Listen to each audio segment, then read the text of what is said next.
नमस्कार विद्यार्थी मित्रांनो. वर्गसमीकरण अवयव पद्धतीने सोडवताना तुम्हाला ते सोडवण्याच्या स्टेप्स माहीत असतात, परंतु अवयवांची बेरीज व वजाबाकी केव्हा करायचे हे मात्र माहीत नसते. तर आजच्या व्हिडिओमध्ये मी तुम्हाला सोप्या भाषेत समजावून सांगते की आपल्याला अवयवांमध्ये बेरीज कधी करायची असते व वजाबाकी कधी करायची असते. हे तुम्हाला समजल्यावरती तुम्हाला अवयव शोधायला अगदी काही सेकंद लागतील. तर खालील काही मी समीकरणं तुम्हाला देते आणि त्याच्यामध्ये समजावून सांगते की तुमच्या अवयवांमध्ये बेरीज होणार आहे की वजाबाकी होणार आहे. तर माझं पहिलं समीकरण आहे एक्स वर्ग अधिक 6x अधिक 8 बरोबर 0. माझं दुसरं समीकरण आहे एक्स वर्ग वजा 6x अधिक 8 बरोबर 0. माझं तिसरं समीकरण आहे एक्स वर्ग वजा 2x वजा 8 बरोबर 0. आणि माझं चौथं वर्ग समीकरण आहे एक्स वर्ग अधिक 2x वजा 8 बरोबर 0. आता तुमच्या समीकरणामध्ये पाहायचं तुमचं तिसरं पद. आता तिसऱ्या पदाला कुठलं चिन्ह आहे? अधिकचं चिन्ह आहे. तर ज्या वेळेला तिसऱ्या पदाला अधिकचं चिन्ह असेल त्यावेळेला तुमच्या दोन अवयवांमध्ये नेहमी बेरीजच होत असते. नेहमी लक्षात ठेवायचं. तिसऱ्या पदाचं चिन्ह म्हणजे अवयवांमध्ये जे काय क्रिया आहे ती, म्हणजे जर तिसऱ्या पदाला अधिकचं चिन्ह असेल तर अवयवांमध्ये बेरीज होणार.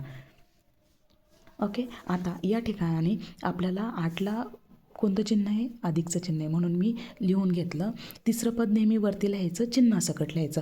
8चं चिन्ह अधिक, 6चं चिन्ह अधिक, म्हणजेच तुमच्या दोन अवयवांमध्ये काय होणार आहे? या ठिकाणी बेरीज होणार आहे.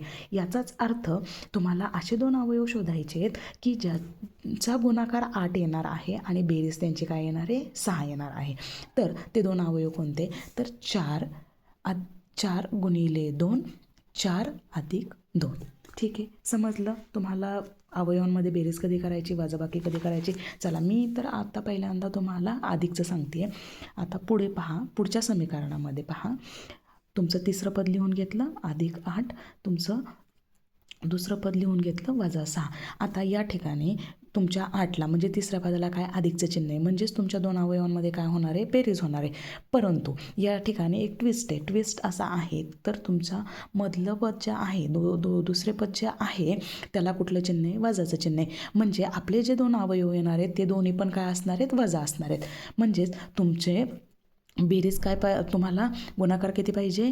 गुणाकार पाहिजे 8 आणि बेरीज किती पाहिजे? वजा 6. तर मग कोणते ते दोन अवयव? तर वजा 4 गुणिले वजा 2 वजा 4 अधिक वजा 2. बघा बरं, येतं आहे का? वजा 4 गुणिले वजा 2 बरोबर अधिक 8 येतं आहे का? हो, येतं आहे.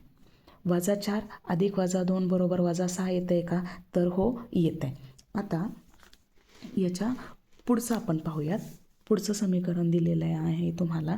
इथे काय केले? तिसऱ्या पदाला वजाचं चिन्ह आहे आणि मधल्या पदाला पण काय आहे? वजाचं चिन्ह आहे. आता या ठिकाणी तुम्हाला मगाशी सांगितल्याप्रमाणे तुमच्या तिसऱ्या पदाला जे चिन्ह आहे ती तुमच्या दोन अवयवांमध्ये असलेली क्रिया असणार आहे. म्हणजे 8ला वजाचं चिन्ह आहे तर तुमच्या दोन अवयवांमध्ये काय पाहिजे?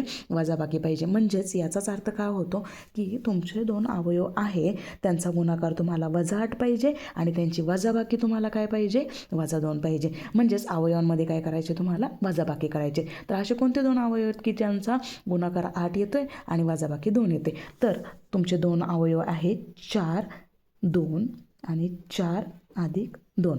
आता या ठिकाणी तुम्हाला कसं कळणार की तुमच्या 4ला अधिकचं चिन्ह आहे की 2ला अधिकचं चिन्ह आहे? 4ला वजाचं चिन्ह आहे की 2ला वजाचं चिन्ह आहे?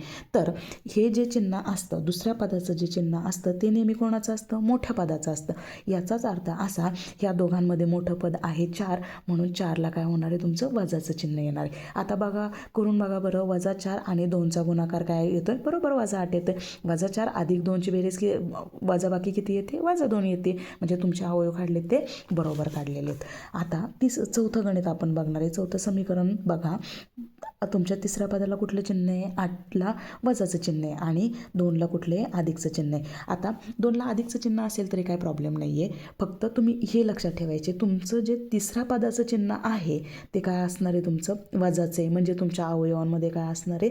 वजाबाकी असणार आहे. मग आता असे कोणते दोन अवयव आहेत की ज्यांचा गुणाकार 8 येतोय आणि वजाबाकी 2 येते? तर 4 गुणिले 2 बरोबर 8 आणि 4 अधिक 2 बरोबर किती येणार आहे 2. आता या ठिकाणी काय होते, तुमची वजाबाकी करायची. वजाबाकी कधी होते, ज्या वेळेला 2पैकी एका संख्येला वजाचं चिन्ह असतं. ओके, मग आता या ठिकाणी 2ला कुठलं चिन्ह आहे, अधिकचं चिन्ह आहे, म्हणून मोठ्या पदाला कुठलं चिन्ह जाणार आहे, अधिक. मग राहिलं कोणतं, वजाचं चिन्ह, म्हणून वजाचं चिन्ह कोणाला गेलं, 2ला गेलं. आता बघा 4 गुणिले वजा 2 किती आलं, वजा 8 आलं. 4 अधिक वजा 2 किती आलं, अधिक 2 आलं. म्हणजेच या ठिकाणी तुम्हाला हे समजलं असेल की तुमच्या अवयवांमध्ये बेरीज कधी करायच्या आणि वजाबाकी कधी करायच्या. आता याच्यामध्ये परत एकदा बघा, सगळं रिवाईज करा. या ठिकाणी खालच्या संख्येला म्हणजे 6ला काय आहे, अधिकचं चिन्ह आहे, म्हणजे दोन्ही संख्यांना अधिकचे चिन्ह येणार. 6ला कोणतं चिन्ह आहे, वजाचं चिन्ह आहे, म्हणून काय आलं, दोन्ही संख्यांना वजाचे चिन्ह आले. आता त्याच्या खाली बघा 2ला कुठलं चिन्ह आहे, वजाचं चिन्ह आहे. आता हे जे दोन अवयव आहे त्यांच्यामध्ये काय होते, वजाबाकी होते. वजाबाकी होते म्हणजे याचाच अर्थ काय होणार, 4 आणि 2पैकी एका कोणाला तरी वजाचं चिन्ह जाणार आहे. म्हणजेच मोठ्या संख्येला तुमचं जे वजाचं चिन्ह असतं ते कोणाचं असतं, मोठ्या संख्येचं असतं. म्हणून तुमचं काय झालं, 4ला वजाचं चिन्ह गेलं आणि 2ला अधिकचं चिन्ह आलं. आता या खाली बघा, या ठिकाणी पण वजाबाकी कधी होणार आहे, ज्या वेळेला दोघांपैकी एकाचं चिन्ह वजा असणार आहे. आता या ठिकाणी वजाचं चिन्ह कोणाला जाणार, तर बघायचं तिसऱ्या पदाला कोणतं चिन्ह आहे, अधिकचं चिन्ह आहे. ते चिन्ह कोणाचं असतं, मोठ्या संख्येचं, नेहमी मोठ्या संख्येचं ते चिन्ह असतं.